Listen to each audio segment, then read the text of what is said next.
Ooh. Boo. Boo. Hello. Welcome to Haunts, Graves, and Omens. Welcome. Hello. My name is Fred Stewart, and with me as always is my lovely co-host. It's me. It's Taylor. Hello. Hello, Tay. Hi. And with us running cameras and sound is Mr. Marty Cowick. Look, I'm front and center right now today. Yes, as you can see, we are not in our usual spot. We are, in fact, in an undisclosed haunted location. It is very spooky down here. It is very spooky down here. It's very Me and Taylor had the opportunity well over a year ago to investigate this location, and we can both confirm that it is very haunted and active.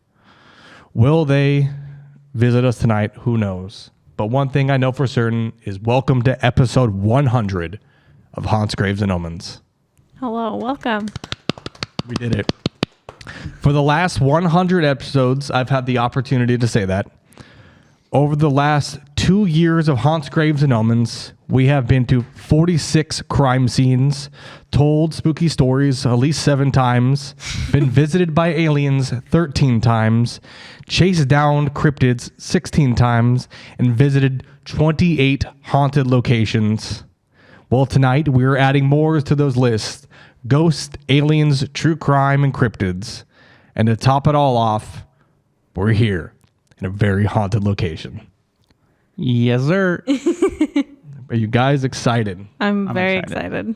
It is a pleasure, Marty, to have you with us for Haunts, Graves, and Omens. Yeah, thanks and for let bringing alone episode 100. Taylor, we did it. We did it. 100 episodes. I remember I started this podcast on Twitch with just my dumb friends. COVID came, and we said, you know what, we should make a podcast. And then we did. Now 100 episodes later, we're here. We did it. Pretty exciting. We're It's here. very emotional. We're right here. Oh. And we're here in this very haunted location. So that camera that Marty keeps showing literally just faces directly out from us. Yeah. So that's what we're looking at. So if something occurs, it'll be on camera ideally. Hopefully. Yeah. Now, to start off episode 100, a monumental episode of Haunts, Graves, and Omens, I am going to be taking control of aliens and true crime. Taylor is ghosts and cryptids. Yes. And Marty is Marty. Cameras and sound. Cameras and Marty is here having a good time vibing. I'm here vibing. vibing. Now, Tay, can you start us off I can. for episode 100? Yes. Let me get my phone unlocked. There we go. Okay. What are we starting off with? We're starting off with cryptids. Ooh. We know cryptids are my favorite, I think, at this point. Mm-hmm. Is that? I think Yeah, that's yeah, pretty yeah. well known. Yeah. Yes. Okay. All right. So, the night crawlers began to emerge in the limelight of 2007. A homeowner in Fresno, California decided to set up a security camera above the family garage. The man, only known as Jose, wanted to know why his dogs barked at night in case there was an intruder or a strange animal lurking about. What he saw the next day was enough to shock him into calling the police. The footage showed a pair of strange, small creatures, only a few feet in height. They walked almost surreally across the screen, and the family members figured it was these things that had been causing their dogs to bark so much. Neither the family nor the police could figure out what these creatures were, and soon media got a hold of the footage, and the Fresno night crawlers became a phenomenon. My favorite pair of pants. They're the best pair of pants. The Fresno Nightcrawlers, I'll put them on screen. They're just these cute little cryptids. They're so fucking ridiculous. I love them. They're tiny. You They're- know what they're- a Fresno nightcrawler is? I do not. Imagine a sentient pair of pants. Pants with a little head, basically. That's essentially what they are. I mean, Taylor's going to probably go into more detail about what they actually are, but Yeah. Yeah, I mean, there's a lot of theories, but the family had decided to remain anonymous, anonymous. in part to avoid the supernatural spotlight, but also part out of fear, which makes a lot of sense. I don't know. I think if I saw something spooky like that, I may not actually put my name out there. Yeah, I mean, I would. That's why yeah. I mean, I have a true crime and paranormal podcast, so need the clout. I don't know, man. I don't know. What? No, just you. Oh, me. You're in a paranormal fucking... You're in a haunted fucking building right now. And? And you're like, I don't want to be known for that. Well, listen, I don't want necessarily the backlash that can come with that. That's my... I don't give a shit. People already know I believe in aliens and ghosts. I mean, people know that about me too, but like, I don't know. People can be really mean, and I'm a sensitive person, so... That we know. So, some speculate that these sentient pair of pants could be aliens. One of the prevailing theories about these creatures is that they are aliens. They may move like people sometimes, but analysts think that they are too small and too awkwardly to be human. Yeah, they do a very like kind of rotate the body kind of movement like a stiff pair of pants. Yeah. Starch jeans. I was going to say they've been too starched. Starch jeans. Yeah. Based on their appearance, they don't resemble any known terrestrial creatures either. Our favorite, Redditors, question why they are here, as they don't seem to be stealing anything, doing anyone harm, or abducting any people or animals. They're just kind of existing. Yeah. Theorists wonder if they are alien creatures here to study human life, even though they have never been seen accompanied by a UFO. Who knows? I don't know. They're just a pair of pants, and they're my favorite. Mm-hmm. Honestly, I want to get a Fresno Nightcrawler tattoo. That would be very cute. That could be adorable. One of the more interesting answers to many Nightcrawler questions actually has to do with local Native American legend. Mm-hmm. According to the tribe members that live near Fresno, the Nightcrawlers are beings that have pretty much always lived on Earth even before human beings arrived. According to these myths, the Nightcrawlers have long legs that allow them to move through difficult or boggy landscapes because they are swamp world beings. Swamp world beings. Legend has it that the beings are part of our world now in order to rebuild a connection between human beings and our natural surroundings as a sort of peace bringer. Mm-hmm. While they don't seem to have made any noticeable efforts of doing this so far, the fact that they have stories about them that have existed for generations indicates that they might be nothing new to Fresno. Mm-hmm. They were also spotted in Yosemite in 2011. Oh, wow. Did you know that? No, I did not. So relatively recently. Yeah, I mean, 2011 is like over 10 years ago. That's yeah. Just to put that in perspective for everyone. 12 years ago? It's a little ouchy. Bro, shut the fuck up, dude. You were 11. Still. Fuck you, dude. Still. I was what, 15? You were probably 14, almost 15. Jesus Christ. Still, I don't know. I don't know, man. That still doesn't feel like 2011 was that long ago. I don't feel like an adult. We're not going to talk about my problems anymore. So in March of 2011, Yosemite National Park officials were putting up cameras in an attempt to catch trespassers. I almost said tresserbys. Tresserbys. That have been damaging the property. Instead, what they caught was some rather unusual footage. The security cameras again captured images of pale, small, and armless creatures just walking down the park path. Once again, media got a hold of the footage, and Fresno Nightcrawlers were on everyone's mind once more. The creatures appeared to be the same as the ones that had showed up in the Fresno film, and they appeared to walk and behave the same way. There were a handful of alleged sightings, but neither Yosemite nor Fresno had them show up on any more security footage. So there's one thing that viewers seem to agree on, which is regardless of what people say, it's what the creatures look like. Mm-hmm. They seem to have bodies that get up to 4 feet in height, but no taller. With one being less than 2 feet. He's just a little guy. He's a little guy. He's just a little guy having a good time in a big world. Yep. The Nightcrawlers don't seem to have any arms, and their heads are small compared to the rest of their bodies. The night crawlers are also pale in color, perhaps white or an off-white, and may have 2 small eyes, which people have found after some footage analysis. Above all, they are bipedal, which indicates, for all their strangeness, that they are humanoid. This has led to the suggestion that they may just be people in costumes based on the fact that they walk like humans. I mean, maybe. Perhaps. Pretty weird. I don't think so. I mean, they're kind of deep rooted in Native American folklore. I don't think it's necessarily a person.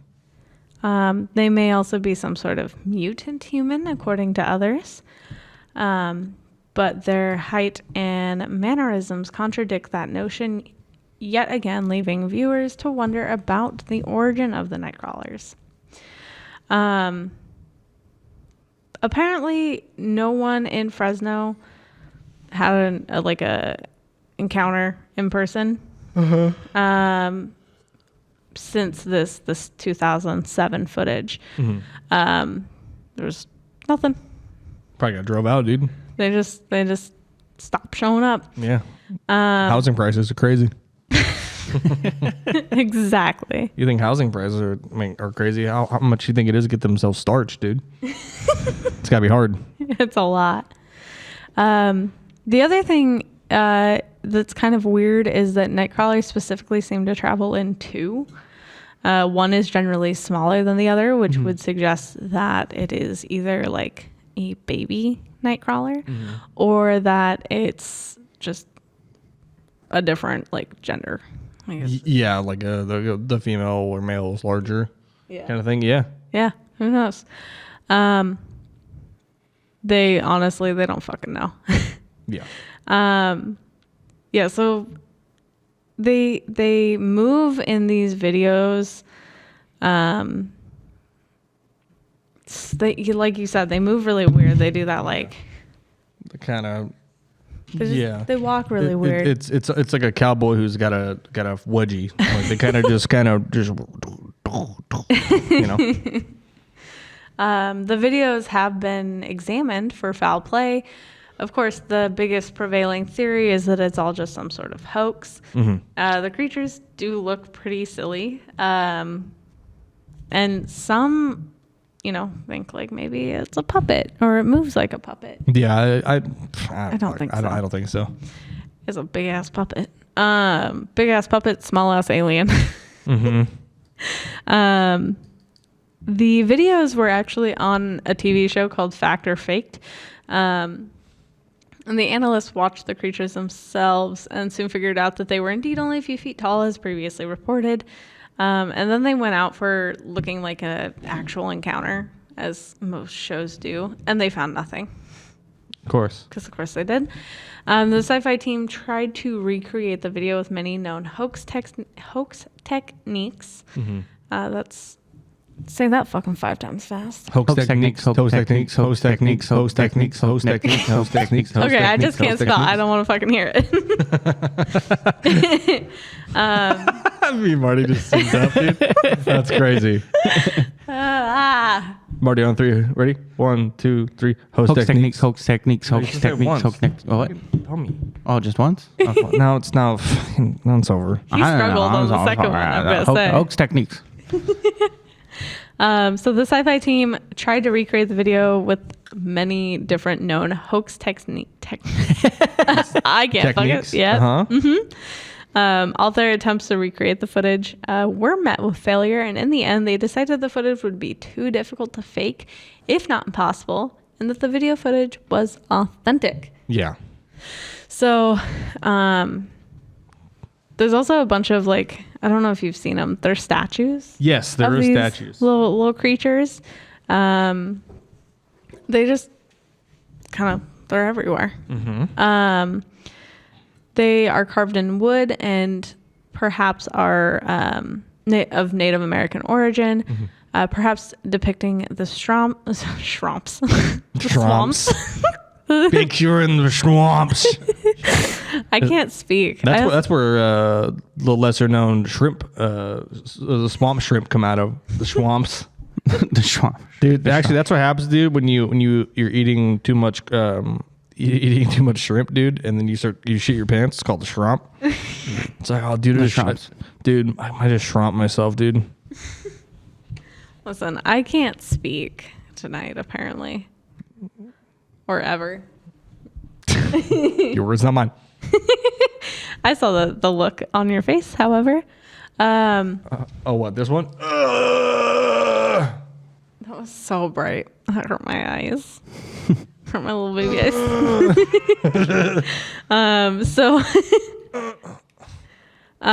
The photos were passed to a source in Florida by a woman in New Jersey. There's also a couple of rumors that the statues are near a DMV somewhere in California. It's still unknown where these various statues are, who made them, and if they actually have any connection to the Nightcrawlers. But they might. Who knows? Who knows? They kind of look like them, though. Yeah, they do a lot. Might look like them quite a lot. So not only have they been seen in Fresno and Yosemite, they've also been seen in Manchester, Indiana. Oh, gross. Indiana. Indiana is kind of a hotbed for paranormal activity. Yeah, because it fucking sucks. It's bad. It's a bad state. There's nothing else to do in Indiana. Other than see weird shit and die? I guess. I don't know. I've never been to Indiana. It's kind of also just Oregon, Portland in general, but it's kind of just everywhere. See weird shit and die. That's fair. That's the meaning to life. There we go. We figured it out. We cracked it on episode 100. Meaning to life is see weird shit and then die. Yeah. Perfect. And we're in a haunted location. I'm just casually looking around, terrified. So in 2004, a 17-year-old motorist allegedly saw a strange thing on the side of the road when driving at night. It was thin, with long legs, and looked humanoid without being truly human. Moved oddly, as if disjointed, and it was described similarly to the creatures in Fresno, with one major difference. This one was over 6 feet tall. Oh, I thought you were going to say he had a cowboy hat. No, he was really tall. These are like a big old cowboy. He's the oldest. Oh, shit. He's the oldest Nightcrawler. Hanging out in Manchester, Indiana. I told you, dude. Got drove out, dude. California's expensive. It is expensive. So a second car passed over the figure containing 2 elderly passengers who also saw the being. So it was not just the 17-year-old. Yeah. What do you think these old people just thought, dude? They're driving past, like that 17-year-old's like, oh my God, that's horrifying. The old people drive past, like, he seems nice. He seems like a sweetheart. Oh, look at that. Isn't that crazy? Man, are you my grandson? And it just stands there and it's like, yeah. Yeah. Can I actually hitch a ride with you guys? No, I don't have any thumbs. It's They want to hitchhike with no arms. He literally trying to use his little leg. Yeah. Like, it's not going to work very well. So everyone drove out of the area, obviously rattled by the experience. Yes. Whether or not this is the same creature seen in Fresno is uncertain, but if it is, they're fucking everywhere. Apparently. If they're in Manchester, Indiana, they're everywhere. Because where the fuck is Manchester, Indiana? I don't know. It's probably near Manchester, Indiana. I think it's near Manchester, England. Probably Just not. kidding. That's the only Manchester I'm familiar with. This fucking guy, dude. What do we? This guy. Jesus Christ. Oh my God. I realized Manchester United. Let's go. Whatever, dude. Let's go. I watch real sports. I play a little bit of footy now, isn't it? No, I'm just kidding. I should pull up a photo of a Fresno Nightcrawler for Marty. Yeah, while you do that, but I mean, I fucking love the Fresno like Nightcrawler story. Like it's just a really fun legend and really weird, and it's just that's cool. It's just like bizarre. Just pants head. Pants head. Pants head. Now, Tay, thank you for covering cryptids for us. That was very fun. Marty, do you like the Fresno Nightcrawler? You think he's cute? I did. He's pretty cute. He's like a little light bulb with pants. He's like a little man. Like a little man. Now, for my side of the podcast, part 1. Like I said, I was covering true crime. I decided to focus on robbery more than anything than the usual murder. Right? Yeah. Right. And I got a couple stories to Okay. kind of lump in. One's a little bit longer than the rest, of 2 are kind of short. But just going to kind of jump right in it with Anthony Curcio. Okay. Antoni Curcio. It's a Yeah. very like. Very Italian name. Well, Curcio was born and raised in Monroe, Washington, of all places. Wow. As a teenager, he was popular and talented and voted captain of both football and basketball teams at Monroe High School.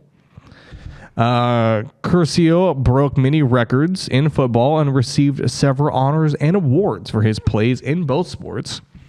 Relatively well-liked guy. Curcio later went on to play football at his father's alma mater at the University of Idaho, which we covered when we did our Most Haunted Idaho episode, which was his childhood dream. While returning a punt in practice, Cristiano tore his interior cruciate ligament. He tore a ligament, basically. I can't say that word. It's a big word. Great. Ending his promising college football career and introducing him to the most badass thing on the planet, Vicodin. So I'm just kidding. I don't like Vicodin. I've had Vicodin once when I was like really hurt. Yeah. And I fucking hated it. I was actually chose because like they give you a little thing to like you put it in your pill bottle and it turns into concrete essentially, destroys all the pills. And I had it like twice and I was like, nope, just because it made me feel really gross. Anyway, Curcio quickly became addicted to prescription medication. Soon after, he began experiencing withdrawals. Surprise, surprise. Yep, it does that. And eventually injured himself intentionally by kicking an oak coffee table repeatedly in order to obtain more pills. Wow. With family pressure, Curcio agreed to enter the drug rehabilitation treatment facility, obviously. Mm-hmm. After completing a 21-day inpatient program, Curcio, now sober, started his first business called Tony's Gaming, which bought and sold casino tables and other gambling merchandise. Tony's Gaming. That sounds about right. Yeah, fucking got him. Curcio expanded his business by leasing commercial space and adjacent storage. Within a few months of being open to the public, Tony's Gaming was unexpectedly shut down. The Washington State Gambling Commission and local police raided Tony's Gaming and confiscated the inventory, stating that Curcio did not possess the proper permits. Of course. Oof. Hate to see it. Under increased financial pressure, Curcio relapsed and began forging prescriptions on his computer. I'm sure that works well. Yeah, I'm sure it's gonna work out really good for him. He later became aware that a police raid was due to influence from a real estate broker who had financial interest in the local casino. Curcio attempted to retain legal representation in the case, but was denied services by local attorneys who already debriefed by the real estate broker casino owner. What is that feedback? That's what I was just going to ask you guys. I don't know. I've been getting it all this whole time. I haven't been getting it this whole time. Stop. Cut to 5. Did nobody else hear that? No. I thought I heard something. It's got fucking chills. I don't know what that feedback is though. I was trying to. Everybody check your plugins.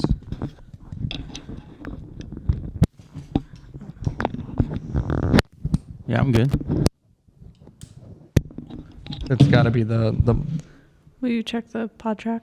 Like, Oh, it's gone. No. I still got it. I've got it very little, but I got it even if I turned the volumes all the way down. oh, weird. Yeah. That's so weird. The fuck? It is weird. It's It like it stops randomly. I'm gonna be for real. Did nobody hear that noise? I think I heard something, but I just heard feedback. Yeah. was it like a woman's Yeah. voice? Yeah, It I heard was. that. I'm sorry, guys. We're not gonna cut any of this. Let's fuck with the pod track. See if we can find. Oh. Hello? Did it stop? Yeah, it stopped.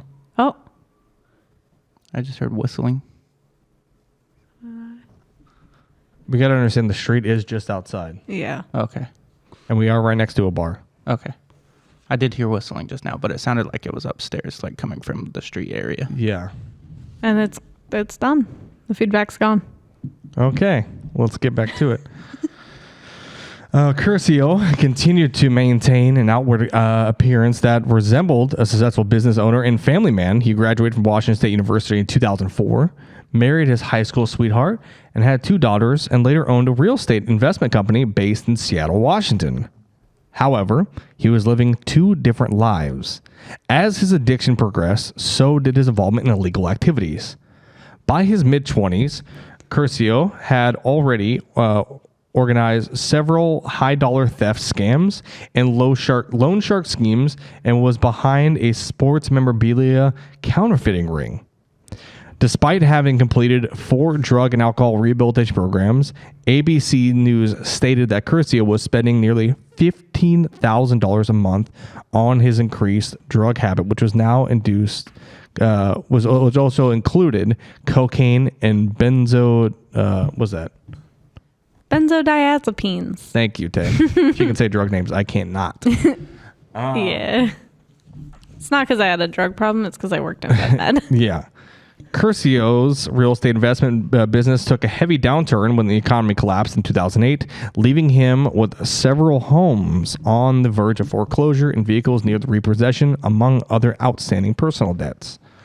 For 3 months, Curcio observed a Brinks armored car as it made deliveries to the Bank of America. What is going on? I don't know. Branch in Monroe. Try turning on some of those levels, Marty, just like not the non-important ones. Turning him down? Turn down one of the mics. Okay. Still doing it. All the mics plugged in properly. Did you?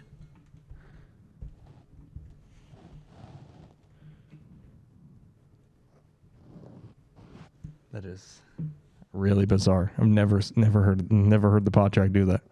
Yeah, no, me neither.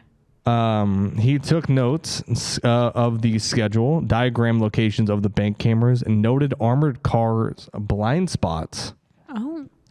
How much money was being transferred to the bank and how much was being removed via ATMs. He was scouting it out. Mm-hmm. He considered police protocol in response to robberies and the location of the bank and decided on using a local creek to escape.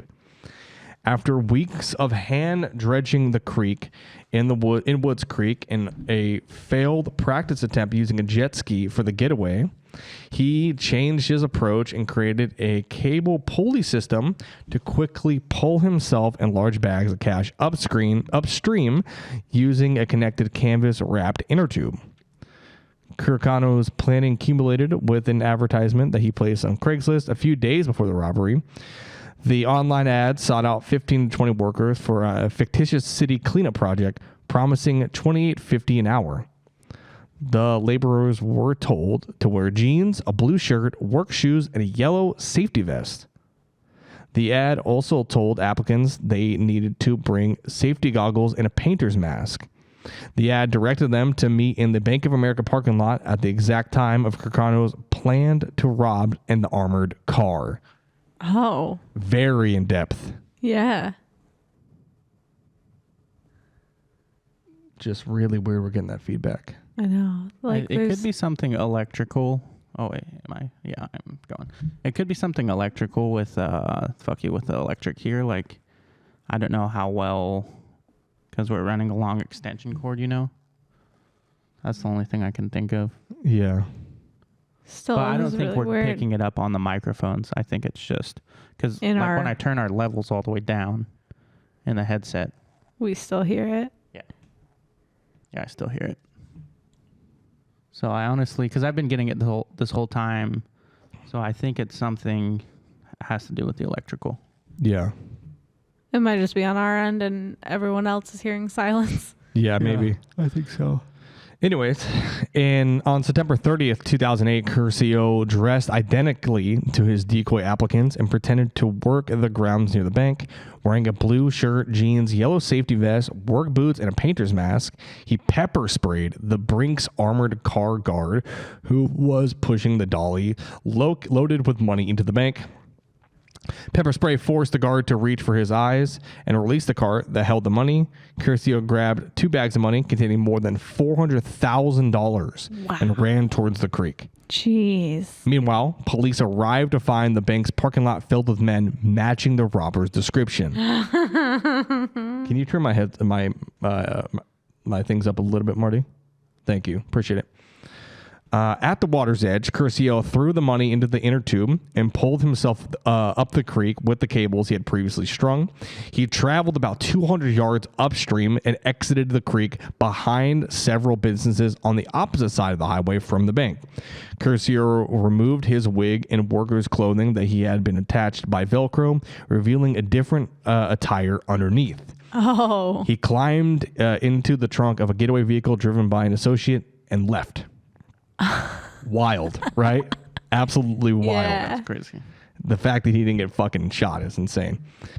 Curcio's careful planning and unusual getaway gained national attention. The timing of the robbery came days after announcements of the government's bank bailout package that include Bank of America. The unique robbery techniques gained notoriety for the mysterious robber who was referred to as the Craigslist robber and DB Tuber, named after the 1970s hijacker DB Cooper. Shout out. Yeah, isn't that fun? Yeah. Both in Washington, which is quite funny. Yeah. On September 30th, 2008, sorry, let's see, I that double posted there. Let's see. Also, $28 in 2008. Yeah. That's pretty good. I can see why so many people actually responded. Yes. I'm missing how he got caught. That's really weird. I must have just accidentally cut that out. Let's see. My apologies. So basically, he was later caught. Of course. Curcio was 7 to 72 months in federal prison and served time at the FCI Big Spring, FCI La Tuna, and Coleman Correctional Complex. While being housed at the FCI La Tuna, Curcio became close with a fellow inmate, George Jung. Jung encouraged Curcio to write a book and put him in touch with an author/biographer, Dane Batty. The two began correspondence. During this time, Curcio was with 2 inmates who had previously assaulted another inmate. While prison authorities knew Curcio was not involved in the attack, authorities still held him under investigation until the case was resolved. Curcio spent 7 months in solitary confinement for this affliction. In solitary, where he received beatings, witnessed suicides, and had cockroaches crawl over his body at night. Upon his release, he wrote a book, Heist and High, promising, which is a fucking great name. Yeah. Promising to prevent others from making the same decisions that he did. Throughout the duration of his sentence, Curcio wrote and illustrated over 20 children's books, including one aimed at children of incarcerated parents called My Daddy's in Jail, which I have actually read. Oh? Yes, I always thought, because it popped up on one of my free book things, and I was like, that's kind of funny. And then I read it, and then I just realized just now. I was like, my daddy's in jail, blah, blah, blah. You know, do you guys feel that cold breeze that just came through? You didn't feel that? No. I just felt a cold breeze right next to me as well. Curcio finished his incarceration at USP Coleman in Florida, where he completed a drug treatment program and was released in April of 2013. He returned to the Seattle area, reuniting with his wife and 2 daughters. He was since been working with the youth and giving presentation regarding drug abuse prevention and the importance of making positive choices. He speaks to middle schools, high schools, and universities across the U.S. Curcio has been featured on several media platforms using his story to increase awareness regarding addiction. His book, Heist and High, was released on June 21st, 2013, and has been the recipient of several awards. Oh. Very fun, right? Yeah, he kind of just like turned his life around. He turned his life around. Became an author. Became an author. Very cool guy. Yeah. Now, I have a couple more stories that are shorter. Okay. First one is Robert Toy. This one to cover because it's really funny. Robert Toy, born in San Pedro, California, had developed retinitis pigmentosa, which in turn made him blind. Oh.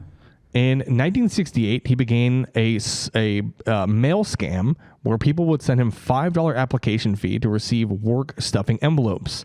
In 73, he was arrested for it. In prison, he heard that bank tellers in federally insured banks were instructed to hand out the money to robbers without incident. So, when Toy was released in 1974, he proceeded to make his first bank robbery shortly after he left prison. His first? Yes.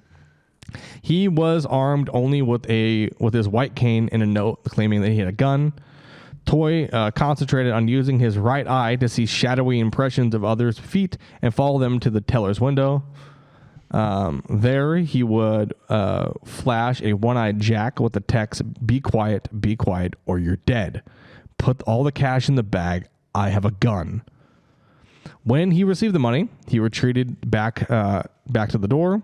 He used the same techniques many times after that. Jeez. Toy was captured in 1977 in New York City when he collided with an armed guards that were delivering money to the bank. Oh, shit. Nearly next 6 years he spent in the Metropolitan Correctional Center in New York.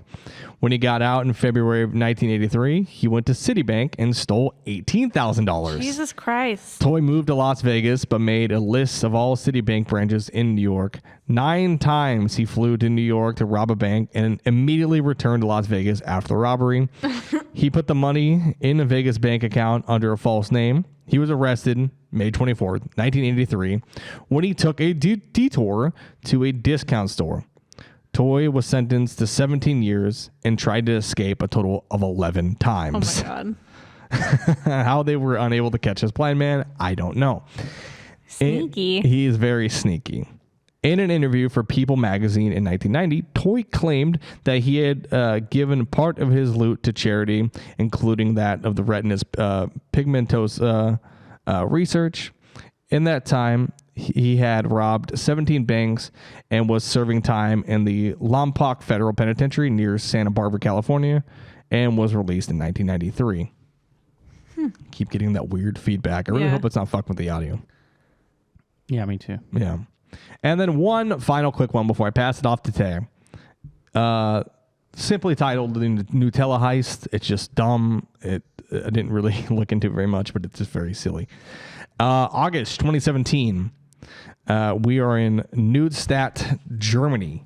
Oh. Thieves stole a refrigerated truck filled with 20 tons of Nutella and Kinder chocolate eggs. Oh, my God. Yes, it's your kind of heist.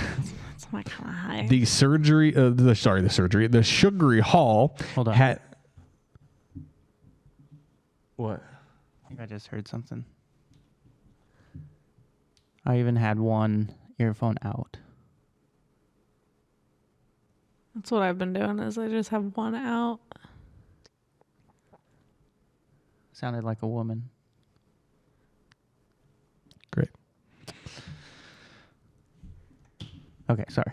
Great. The sugary hall had an estimated value worth of about $80,000. Oh, leading shit. to law enforcement in Germany to warn citizens with some sage advice you should probably always follow. Quote, anyone offered large quantities of Nutella chocolate via unconventional channels should report it to the police immediately.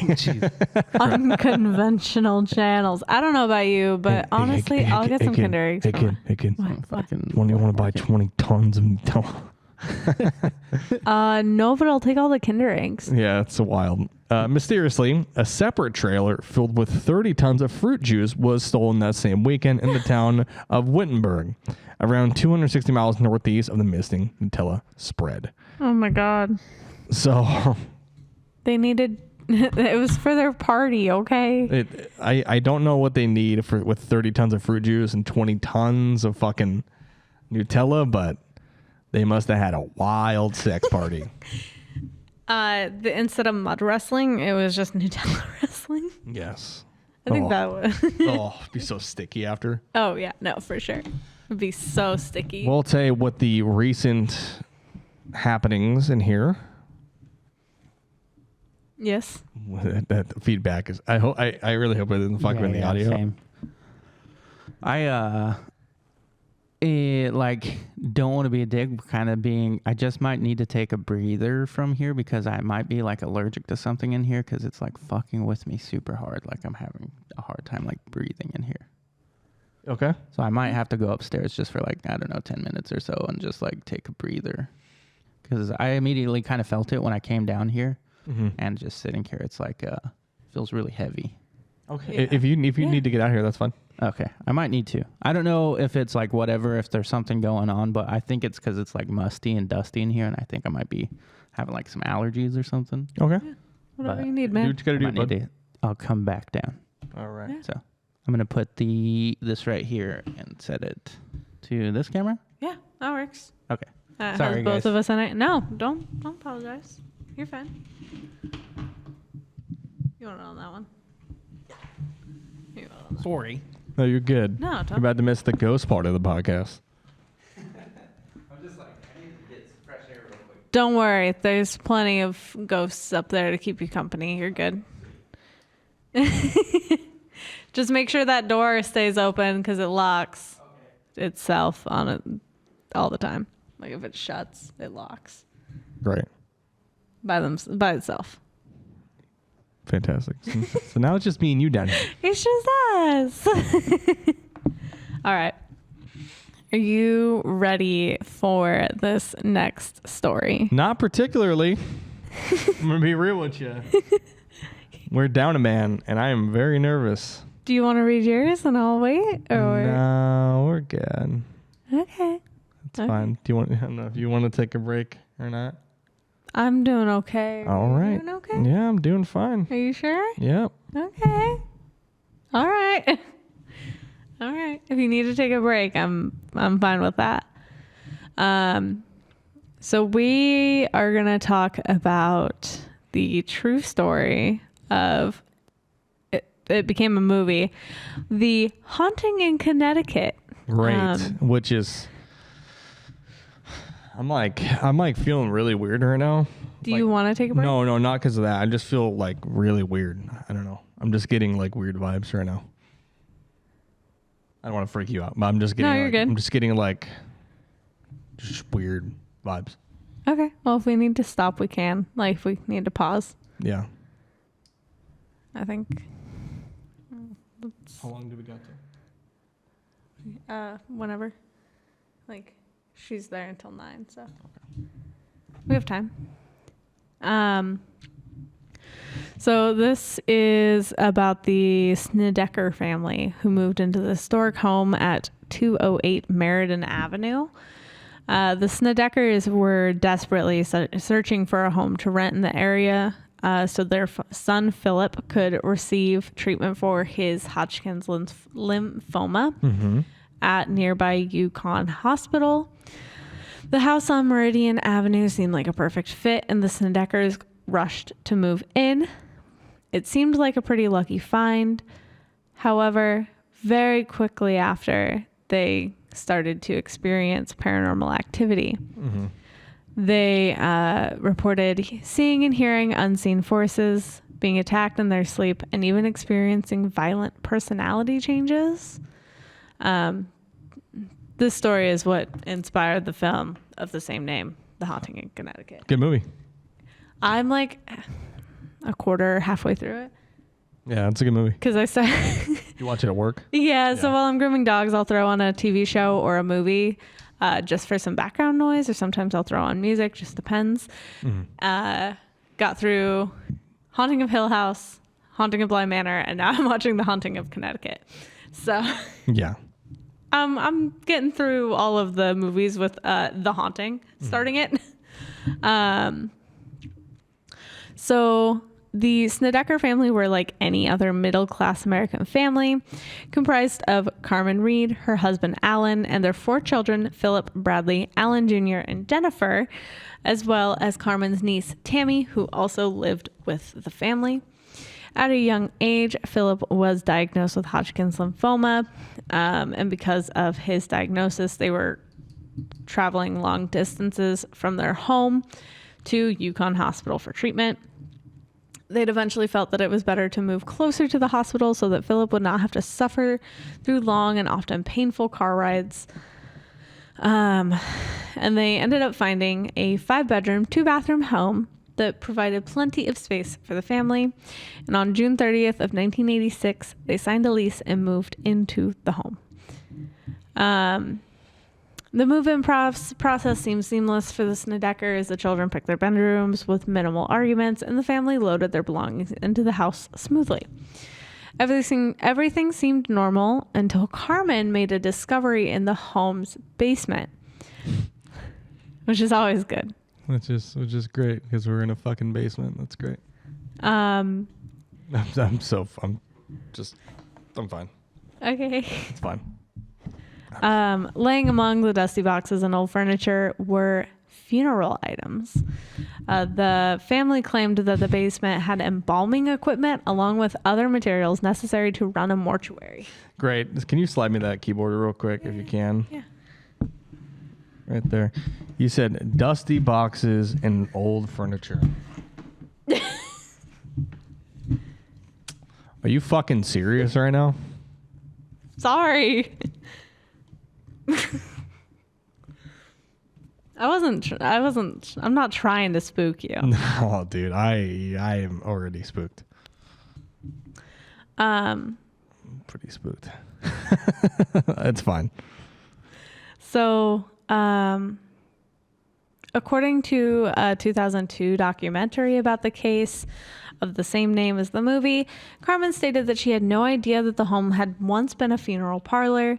When she toured the home, Carmen said she was unable to even enter the basement because the renovators had blocked the doorway with materials. Oh, good.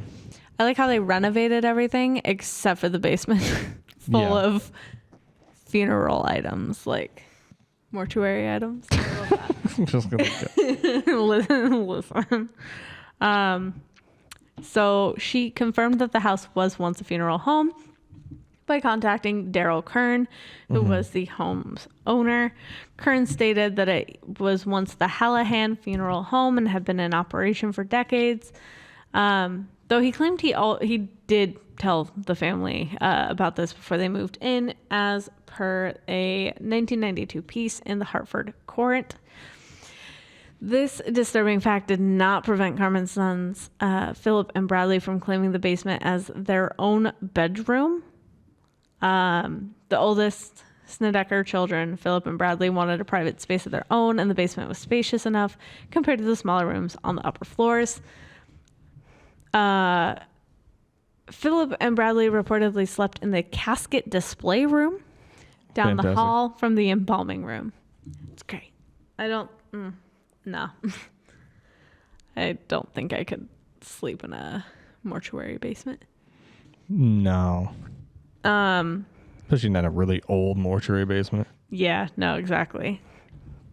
In addition to mortuary equipment, the Snedekers also found images of the deceased on the property. According to Chasing the Frog, Carmen Snedeker said there were a couple photos in the home, but there were many toe tags and a head tag. And there were other personal items of the deceased left in the home. The Snedeker family started experiencing. You heard that too, right? Mm-hmm. Okay. I don't know if it was Marty or what. Oh, it sounded like it came from over there. Not gonna lie. It's fine. You want me to continue?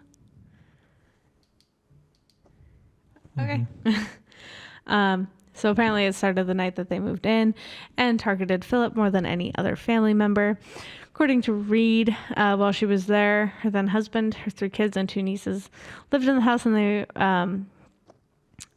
regularly experienced a malevolent force that took different forms. There were moments where like they would be slapped, groped, or threatened. Quote, my son started seeing this young man with long hair all the way down to his hips. He would talk to my son every day. Sometimes he would threaten him. Other times he would just stand there and say his name, which was enough to scare him. And then during the course of treatment, Philip's cancer went into complete remission. He started claiming that someone or something was trying to communicate with him, and doctors diagnosed him with schizophrenia. Reed remembered watching her son starting to play cruel jokes on the family, like locking his little brother in a chest, and then forgetting that it had even happened. She eventually sent him to live with relatives, and he immediately stopped hearing voices. Apparently, Reed contacted her parish priest and then the local archdiocese. Yeah, archdiocese. Then a host of experts in the paranormal. Compared to that house, the other cases that I had been involved with were like dealing with Casper the Friendly Ghost, according to researcher John Zaffis, who investigates paranormal phenomena. One particularly memorable summer night, Zaffis claimed to have witnessed a spirit descend the main stairwell and say to him, "Do you want to know what they did to us?" Ooh, something about that line down here. I'm like, I don't like it. Yeah. So, quote, all I wanted to do was get my car keys and the hell out of that house, Zaffis told People magazine. There was one moment where Carmen claimed that while mopping the floor, the water turned into blood and gave a smell reminiscent to rotting flesh. She said that the mop water was blood red. Great. Yeah. Here comes Marty. So there was one occasion also where Philip had placed Bradley on a gurney and spun him around until the younger boy had begged him to stop, on top of locking him in a chest. The worst incident came after Philip had even attacked his cousin Tammy, and she subsequently spent 45 days in a hospital. So Ed and Lorraine Warren also did a paranormal investigation on the house, as well as having a priest do an exorcism on the house.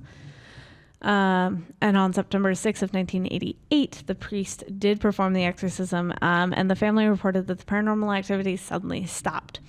Later that year, they moved out of the house and never returned, thus marking the end to a supposedly true story of the haunting in Connecticut. Fantastic. So Mr. Cowick is not going to be joining us for the rest of the podcast.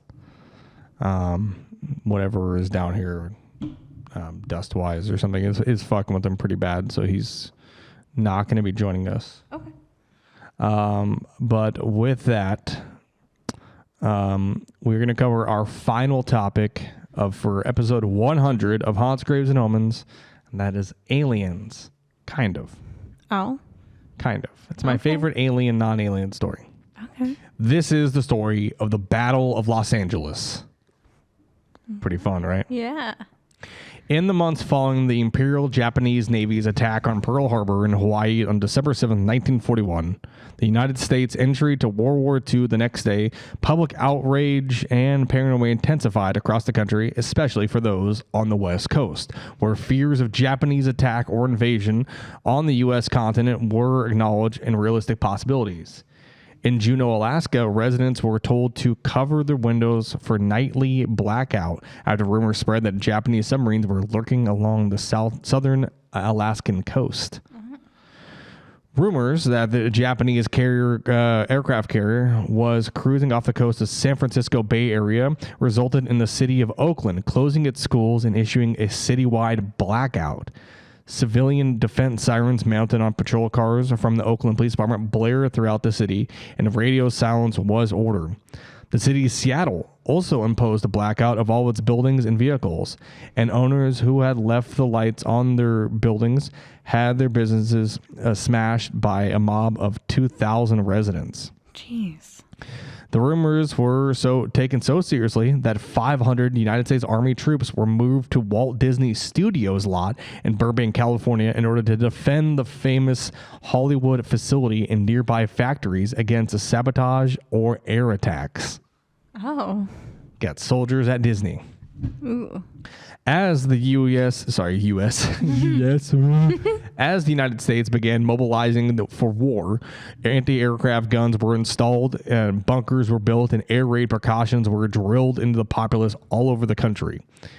Contributing to the paranoia was the fact that many American merchant ships were indeed attacked by Japanese submarines in the waters off the west coast, especially from the last half of December of 1941 through December of 42.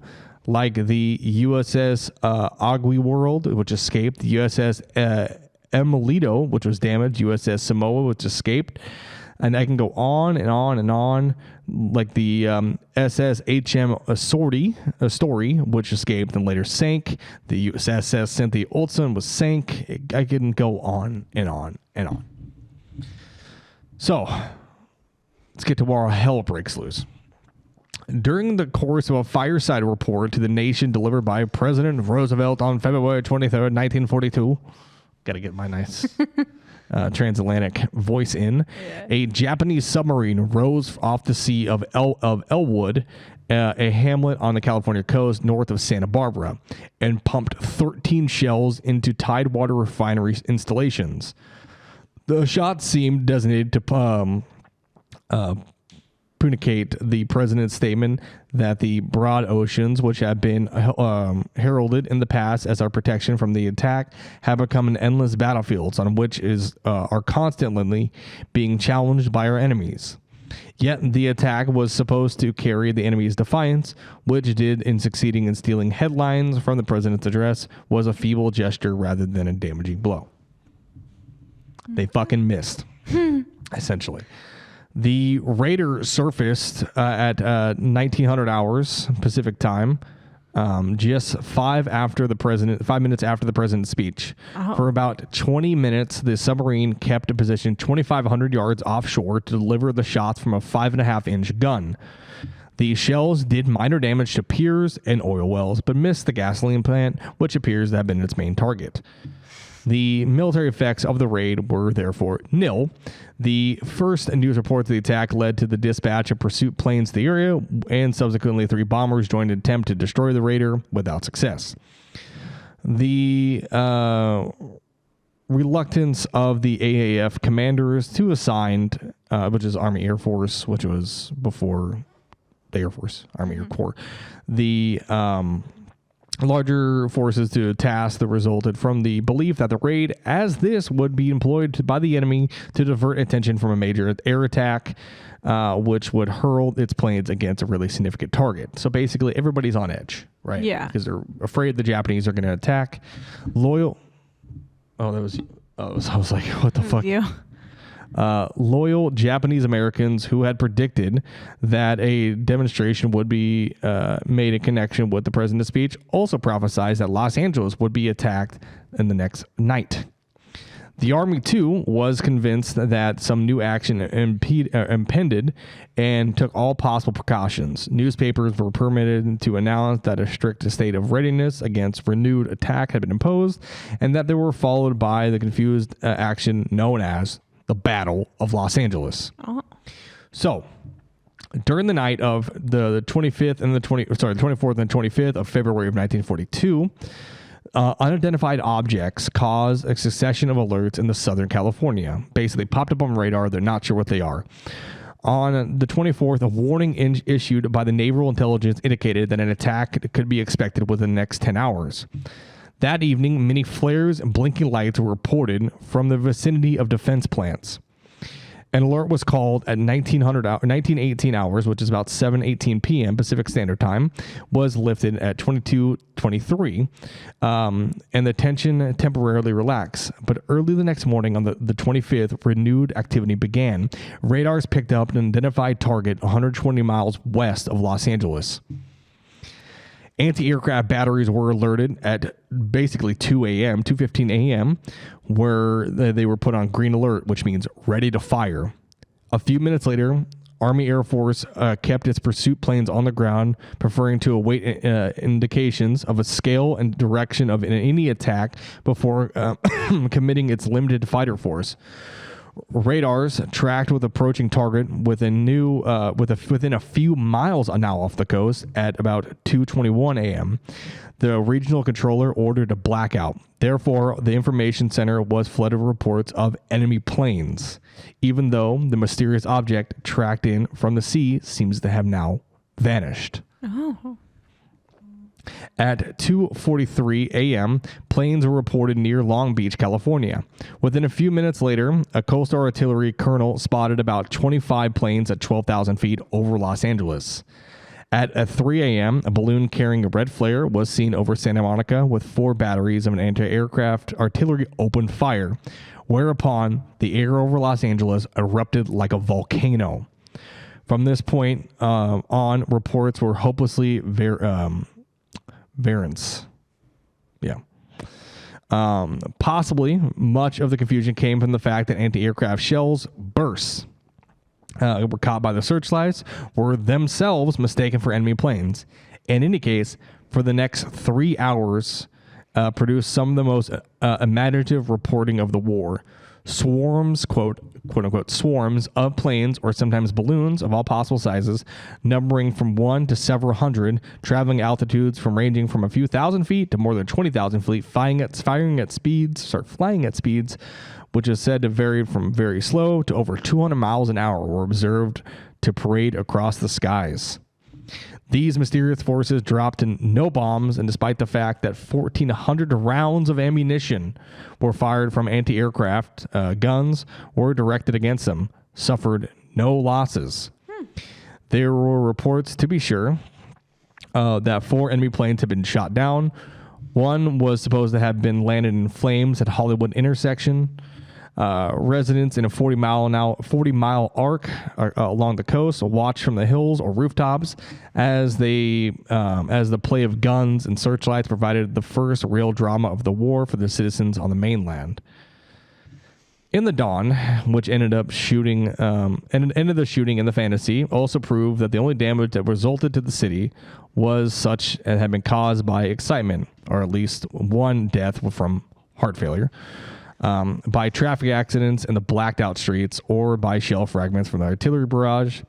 Attempts to arrive at an explanation of the incident quickly became mysterious and involved, and basically just known as, there's a battle, I guess. They're just very confused. No one knows what the fuck is going on. Yeah. The Navy immediately insisted that there was no evidence of a presence of planes, and the Secretary of the Navy, Frank Knox, announced at a press conference on the morning of the 25th that the raid was just a false alarm. At the same conference, he admitted that the attacks were always possible and indicated that vital industries located along the coast ought to be moved inland. The Army had a hard time making up its mind on the cause of the alert.